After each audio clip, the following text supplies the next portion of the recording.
अस्सलाम वालेकुम। हज उम्रा टीवी में 5 दिन हज के लिए यानी मशायर के लिए बैग की तैयारी की वीडियो लेकर हाजिर हुई हूँ। चाहे आपका ताल्लुक किसी भी मुल्क से हो और आप किसी भी मुल्क से हज के लिए जा रहे हो, ये 5 दिन के लिए जो बैग बनाया जाता है उसको आपने देखना बहुत ज़रूरी है ताकि आप किसी भी मुश्किल से बचें। और वहाँ पर अगर आप सऊदी अरब में भी मौजूद हैं और सऊदी अरब से भी आप हज के लिए 5 दिन के लिए सफ़र पर निकलेंगे तो आपको जिन जिन चीज़ों की ज़रूरत होगी वो तमाम चीज़ें आज के इस बैग पैकिंग की वीडियो में शामिल है।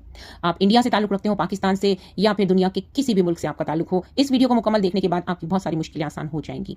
तो कंप्लीट देखना है और बिल्कुल भी स्किप नहीं करना। देखिए ये एक हैंड कैरी है जिसकी जो साइज है वो 17 से 18 इंच के करीब है। मैं नाप कर भी आपको दिखाऊंगी। अगर आप सऊदी अरब से बाहर से विजिट करेंगे वहां पर सऊदिया, तो आपने हैंड कैरी अपने साथ लेकर जाना है। जिस हैंड कैरी को आप अपने साथ लेकर जाएंगे याद रखिएगा वही आपके लिए मिना का बैग होगा। लिहाजा हैंड कैरी आपने ऐसा लेकर जाना है जिससे ज्यादा आसानी से आप उठा सकें और जिसको कैरी करना आसान हो। ठीक है, ये हैंड कैरी हम लोग जब गए थे हज पर तो लेकर गए थे और यही हमारा मिना का बैग भी था। देखिए मैं आपको इंची टेप से नाप कर दिखाऊंगी। अगर आप हैंड कैरी ज्यादा लंबा चौड़ा और बड़ा लेकर चले गए तो जो प्लेन वाले हैं, जो प्लेन का अमला है वो आपको नहीं लेकर जाने देगा। इसकी साइज 17 से 18 इंच के करीब होनी चाहिए। 18 इंच से बड़े हैंड कैरी की लंबाई होगी तो आपको प्लेन का अमला नहीं लेकर जाने देगा, क्योंकि आप मुसाफिर होते हैं और आपके साथ बहुत ज्यादा सामान नहीं होता। लिहाजा आप जो हैंड कैरी मुनासिब समझें आप वही हैंड कैरी ले जाइए और ये सोच समझकर हैंड कैरी परचेज कीजिए कि वही आपके जो है वो मिना में आपके काम आएगा। क्योंकि बड़ा लगेज आप मिना में किसी सूरत भी लेकर नहीं जा सकते, क्योंकि जिन बसों में आपको लेकर के जाया जाएगा उन बसों में आपको बड़ा लगेज ले जाने की बिल्कुल भी परमिशन नहीं होगी। ठीक है, ये बात आपके लिए बिल्कुल आसानी से समझ में आ गई होगी। अब आप सोच समझकर हैंड कैरी को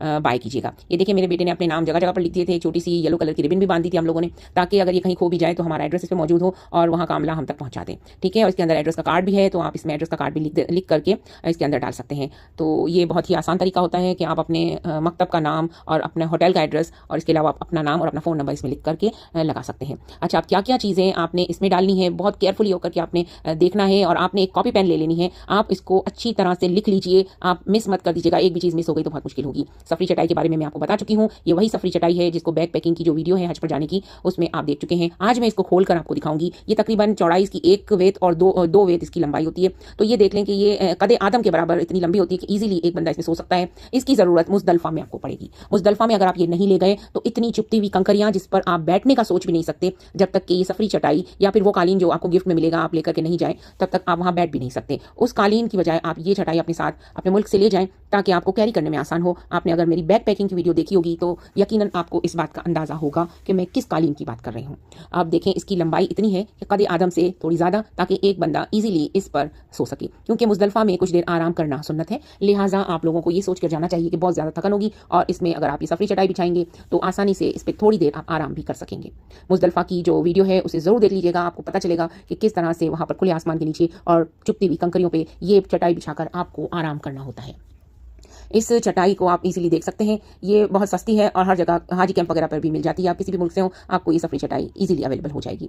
अब क्या करना है, इसे जो है वो आपने इस बैग में डालना है और इसके अलावा आपको क्या क्या इस बैग में डालना है बहुत आसानी से मैं बताने वाली हूँ। और हर दिन का एक अलग बैग होगा और हर बैग की चीज़ें इस बैग के अंदर मौजूद होंगी जो आप मिना में लेकर जाएंगे। याद रखिएगा ये बैग आपको मिना में लेकर जाना है और इस बैग के अंदर हर दिन के बैग की चीज़ें मौजूद होंगी। अब आप अपनी सहूलत के हिसाब से इनमें से कोई भी बैग चूज कर सकते हैं जो आपको आसान लगे कि आप ये बैग आसानी से कैरी कर सकते हैं। ठीक है, इसकी जो लंबाई चौड़ाई है ये इंची टेप के हिसाब से मैं आपको अभी भी इस वक्त भी नजर आ रहा होगा, मैंने दिखाया है, खुद नाप कर भी दिखाया है। अभी भी आप देख लीजिए, ये बहुत ही इजी कैरी बैग होते हैं जिनको आप आसानी से मैनेज कर सकते हैं। और इसके अंदर वो तमाम चीज़ें आ जाएंगी जो कि आप सबसे पहले मिना लेकर जाएंगे और फिर मिना के बाद अरफात, और अरफात से ही डायरेक्ट आपको मुजदलफा जाना होगा और मुजदलफा से आप फिर मिना आएंगे और मिना से फिर आप रमी के लिए जाएंगे।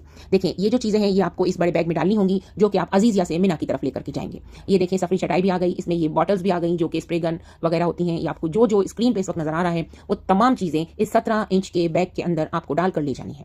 ठीक है, इन तमाम चीज़ों को गौर से देखें। ये है सफरी जानिमाज जो बहुत बारीक होता है, जिसको उठाना बहुत आसान होता है और छोटे से एक पर्स नुमा जो है वो साशे के अंदर ही आ जाता है। इसकी देखिए ये एयर प्लो है, मैंने वो भी बैग पैकिंग बताया था। इसके साथ एयर प्लो के अंदर एयर भरने का एक एयर गन आती है, वो भी है। इसमें एयर प्लो आप ज़रूर लेकर के जाइए। ये तमाम ऐसी चीज़ें हैं जो कि आसानी से इस बैग में आ जाएंगी और ये बैग बिल्कुल भी वजनी नहीं होगा। आपको उम्मीद करती हूँ कि आपको ये वीडियो आसानी से समझ आ रही होगी। अगर समझ आ रही हो तो मुझे कमेंट करके ज़रूर बताइएगा। ये एक चादर है जो कि सिंगल बेड की चादर होती है, एक इंसान के आसानी से ओढ़ने के लिए मुजदलफा में बहुत काम आएगी। ये खास तौर पे लेडीज़ के लिए बहुत ज़रूरी होती है, क्योंकि लेडीज़ उधर खुले मैदान में कुछ देर आराम करना चाहें तो ये चादर ओढ़ कर आराम कर सकें। इसके अलावा एक लेडीज़ सूट लेडीज़ अपने लिए और एक मर्द हजरात अपने लिए एक शलवार कमीज ज़रूर लेकर के जाएँ इस मिना के बैग में। ठीक है, ताकि आप उम्रे का जो एहराम है उतारने के बाद ईजिली पहन सकें जब आपकी बालों का जो है वो कसर हो जाए। एक एक एहराम लेडीज़ और जेंट्स अपने साथ ज़रूर रखें। अगर ख़राब हो जाए या कोई गंद लग जाए तो आप आपको चेंज करने में आसानी हो। और इसके अलावा आप अपनी नज़र का चश्मा ज़रूर अपने साथ एहतियात के लिए रखें। अल्लाह ना करे अगर आपका चश्मा टूट गया तो आपको कुछ नज़र ना आए और आप वहाँ परेशान हो जाए। धूप के चश्मे विद कैप ज़रूर रखिए, इनके पर्स ज़रूर रखिए अपने साथ ताकि ये टूटे ना, क्योंकि वजन इंतहाई होता है और आप इधर उधर बैग रखते हैं और ये टूटने का खतरा होता है। लेडीज़ खासतौर पर अपने लिए सॉक्स ज़रूर लेकर जाएं, एक जोड़ी पहन के जाएं, एक जोड़ी अपने बैग में लेकर के जाएं, ठीक है। और इसके साथ साथ खाने पीने की ये अशिया जो आपको इस वक्त स्क्रीन पे नजर आ रही हैं ये जरूर लेकर के जाइए। बिस्किट केक जो है वो पैकिंग के अंदर जो आते हैं वो जरूर लेकर जाएं।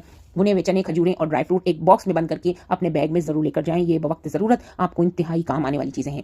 ऐसा साबुन जिसमें खुशबू ना हो वो आपको अपने इस हैंड कैरी में ज़रूर डाल लेना है 5 दिन के लिए, ताकि आपको वहाँ पर एहराम की हालत में इस्तेमाल करने में आसानी हो। ये कैप है, कैप आपको ज़रूर लेकर के जानी है बगैर एहराम के। जब आप हों, जब आपका कसर हो जाए, आपका जो है वो सर के बाल हट जाएं, मर्द हजरात के तो वो भी पहन सकते हैं और लेडीज़ तो अपने उस सूरत में भी पहन सकती हैं जब वो एहराम में हो। अपनी ज़रूरी दवाएं जिनकी आपको ज़रूरत है वो ज़रूर अपने मिना के बैग में रख लें 5 दिन के लिए एहतियातन, ताकि आपको मसला ना हो। और ये डोरी वाला बैग आपने अपने मिना के बैग के अंदर डाल लेना है। ये आपको आगे बहुत काम आने वाला है। मिना के बैग के अंदर ये बैग होगा, तभी आप अरफात, मुज़दलिफा और रमी के लिए ईजिली जा सकेंगे। आपने अपने कमेंट्स में मुझे ज़रूर बताना है कि आपको कितनी आसानी से ये वीडियो समझ में आई है।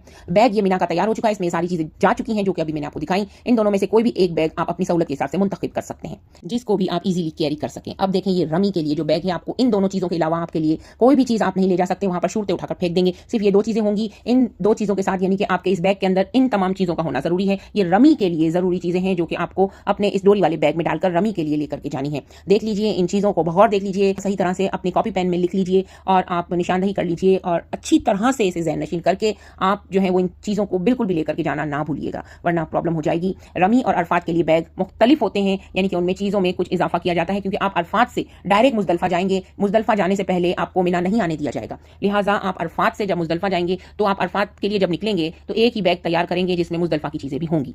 तो ये देखिए, अब मुज़दलिफा का जो बैग है इसके अंदर आपने क्या क्या डालना है। जो चीज़ें आपने रमी के लिए डाली थी उसमें 3 चीज़ों का इजाफा हो गया है। एक चादर जो कि वहाँ पे आप ओढ़ने के लिए आपको काम आए, एक चटाई कि जिसे आप बिछा सकें, और साथ ही एक पिलो जिसको आप आराम से सोने के लिए आपको काम आए। यानी 3 चीज़ों का इजाफा है रमी के बैग में। तो आपके लिए अरफात और मुज़दलिफा का बैग तैयार हो गया। सबसे पहले आप मिना जाएंगे, सबसे बड़ा बैग आपने मिना में रखना है। मिना में से कुछ चीज़ें निकालकर आपने अरफात और मुज़दलिफा के लिए जाना है। मुज़दलिफा से फिर आप लोगों को फिर से मिना आना पड़ेगा, क्योंकि अगर आप मुज़दलिफा से डायरेक्ट रमी करने चले जाएंगे तो आपके पास इतनी सारी चीज़ें होंगी, जिसमें मैंने आपको बताया कि चटाई, पिलो और इसके अलावा आपकी चादर। तो ये सारी चीज़ें लेकर के आपको बिल्कुल भी रमी के लिए नहीं जाने दिया जाएगा। तो आपने जो है वो पहले मिना जाना है, मुज़दलिफा से मिना जाएंगे, मिना में कुछ देर आराम करके खाना वगैरह खाकर फिर इसके बाद आपने इन 3 चीज़ों को निकालकर रमी का बैग तैयार करके आपने रमी के लिए चले जाना है। जब रमी कर लेंगे तो फिर कुर्बानी के बाद फिर आपका कसर भी हो जाएगा, और कसर करने के बाद आपने फिर मिना आकर के जो है वो अपना एहराम चेंज कर देना है। और एहराम चेंज करने के बाद जो है वो आपने अपने जो कपड़े आप लेकर के गए हैं वो आपको मिना में जो बैग में पड़े होंगे वो आपको काम आएंगे। इस तरह से आपको ये कंप्लीट बैग पैकिंग की वीडियो में बता चुकी। आपको ये वीडियो कैसी लगी कमेंट का मैं इंतजार करूंगी। सऊदीया से जाने वाले खवातीन और हज़रात भी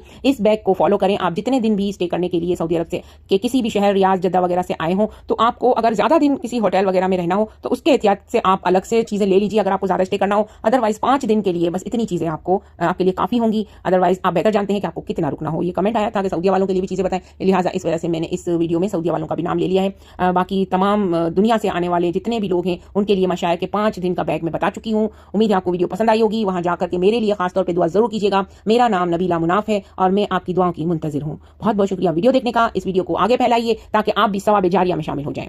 अपना बहुत ख्याल रखिएगा, मुझे दुआ में याद रखिएगा। अल्लाह निगहबान।